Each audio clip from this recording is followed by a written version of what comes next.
To jama'a, yau muna ɗauke da zazzafan asirin kama ɓarawo nan take a cikin sauƙi.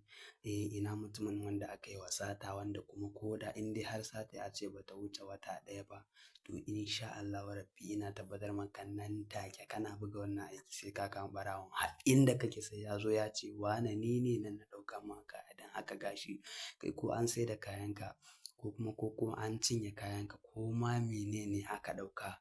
Kwana ɗaya zuwa biyu ko ma waye ya dawo da shi nan take a cikin sauƙi. Wannan asiri ne majarrabin na kama ɓarawo nan take a cikin sauƙi.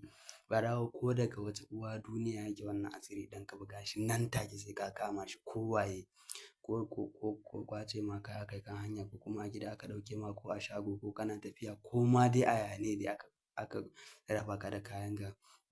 To insha Allah Rabbi mutum in dai ka buga mai wannan aiki in dai bai dawo da shi ba ranai daga wannan lokaci ya gama kasancewa da lafiya har abada. Ko dai hannun shi ya shanye ko ƙafar shi ta shanye ko kuma jikin shi ya shanye ko ya kamu da ɓarin jiki. Wannan asiri in dai ka buga shi nan take ya je ya shiga kafin izinin Allah. Assalamu alaikum warahmatullahi wabarakatuh. Muna kwa fata alheri game da muna fata alheri daga shatar da jagobi da mutane da suke kira musu ke saka ma'aika da wanda suke biyo mata wasu domin ƙarin bayani wanda suke saka ma'aika da dama. To insha Allah muna farin ciki idan yau ka fara kallon bidiyon mu ka danna subscribe ka danna sannan ka danna alamar ƙararrawa saboda mu saki sababbin asirin mu za ku riƙa samun kai tsaye daga wannan gida na mai albarka wato ɗan Malam TV.